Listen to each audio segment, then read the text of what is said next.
Okay, students. Now, next topic is center of mass. Student, in the previous lecture, I have discussed about the rigid body. Rigid body is supposed to be made up of large number of particles. Up to now, in laws of motion and in second kinematics, we have discussed the motion of point object. We have considered the rigid body to be as point object. So it is very difficult to describe the motion of a rigid body if we consider all of its constituent particle. So instead of considering all the constituent particle, we can consider one point. We can consider one point that is considered to be center of mass. Instead of considering the motion of various bodies, we can consider the motion of that single mass. So what is center of mass, that I have already here discussed. Instead of considering the motion of all these particles, I will consider the motion of a single point. And what is the center of mass? As the name is indicating, it is that point of the body where whole mass of the body is supposed to be concentrated. ये वो point होगा जहाँ पर whole mass of the body is supposed to be concentrated. And whether you apply the force on this whole body or on this point, this body behaves in a same way. Right? So how you define center of mass? When we discuss the motion of a rigid body, then it is very difficult to discuss the motion of all its constituent particles. So we will define a single point called center of mass, whose behavior is same as the motion of the constituent particles of the body. So now definition: center of mass of a body is a point at which the whole mass of the body is supposed to be concentrated. If all the external forces acting on a body were to applied at the center of mass, the state of rest or motion of the body remains unaffected. यानी कि आपकी क्या रहेगी? Unaffected. Now student, I want to calculate the center of mass of a system which consists of two particles. This is the first mass m1, this is the second mass m2. This is a coordinate system. O is the origin, r1 is the position vector of first mass, r2 is the position vector of second mass. तो C center of mass कहाँ होगा? That is act along the line joining the center of the two masses. So this is the line joining the center of the two masses. Now this is the position of center of mass and its coordinate be r. So r is equal to m1 into r1 plus m2 into r2 divided by m1 plus m2. Student, its derivation is not in your syllabus, so no need to do it. Now I am discussing few cases. Case 1, we have discussed r as m1 into r1 plus m2 into r2. First is, if the center of mass of the system lies at origin. इसका मतलब क्या है कि आपने जो पीछे diagram लिया था सिस्टम ऑफ टू मासेस का, this one m1 and m2, तो ये सेंटर ऑफ मास कहाँ है? ओरिजिन पे है. This means its coordinate is 0. Centre of, तो r कितना हो गया? This is 0. So 0 is equal to m1 into r1 plus m2 into r2 divide by m1 plus m2. It become m1 into r1 plus m2 into r2 is equal to 0. Now we can say m1 into r1 is equal to minus of m2 into r2. This means one of the mass lies on the left side of the center of mass and other is on right side. This is m1 and this is suppose m2, and the center of mass is at origin. It's origin, right? So what does this negative sign shows?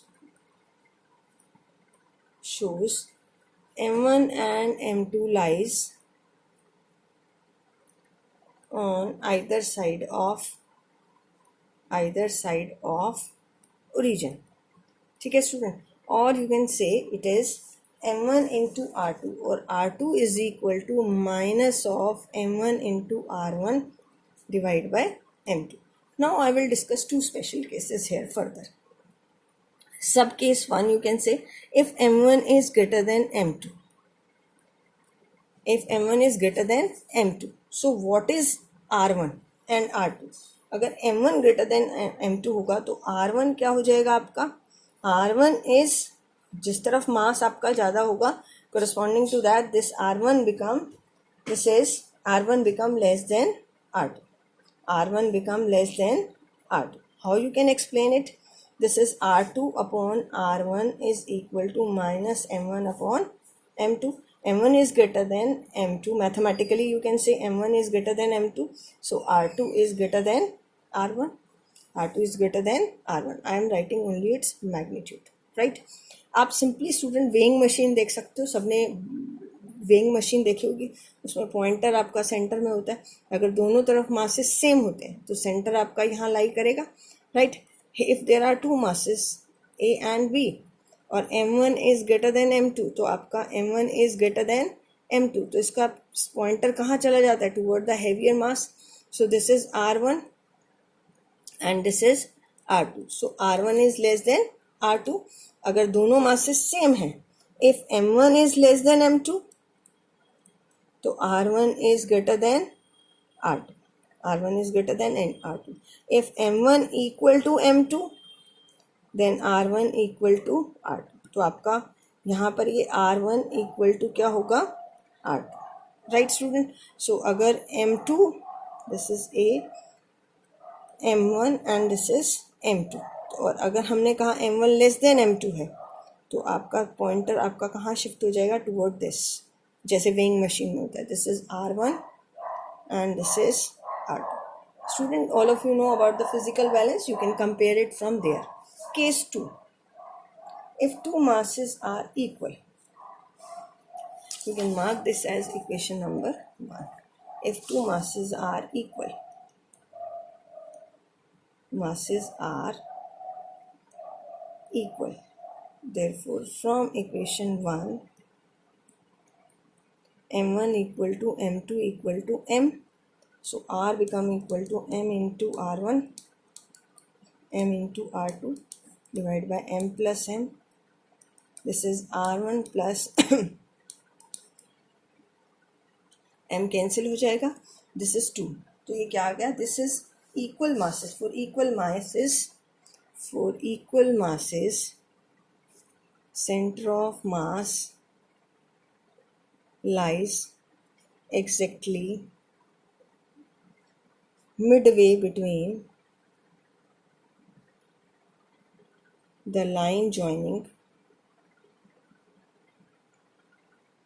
two masses, right student? Now if we write the coordinate, x and y coordinate of the center of mass, how we can write? r is equal to m1 into r1 plus m2 into r2. let us suppose it is in space, तो r कितना हो जाएगा? This is centre of mass position xi plus yj plus zk. And what is r1? r1 is x1 i cap, y1 j cap plus z1 k cap. r2 is x2 i cap plus y2 j cap plus z2 k cap. So you can write capital R as xi cap plus yj cap plus zk cap is equal to m1 into x1 i cap, y1 j cap plus z1 k cap plus m2 into x2 i cap plus y2 j cap plus z2 k cap divided by m1 plus m2. So it become, you can write this as what is m1 x1 plus m2 x2 I cap plus m1 y1 plus m2 y2 into j cap plus m3 into y3, sorry z1. This is m1 z1, combine these terms, m1 z1 plus m2 z2 k cap divided by m1 plus m2. This is xi cap plus yj cap plus zk cap. So what is x become? m1 x1 plus m2 x2 divided by m1 plus m2. What is y become? Compare this coefficient with this, m1 y1 plus m2 y2 divided by m1 plus m2. What is z become? m1 z1 plus m2 z2 divided by m1 plus m2. So these are the coordinates of center of mass. Coordinates of center of mass. Is it clear, student? Okay. Thank you.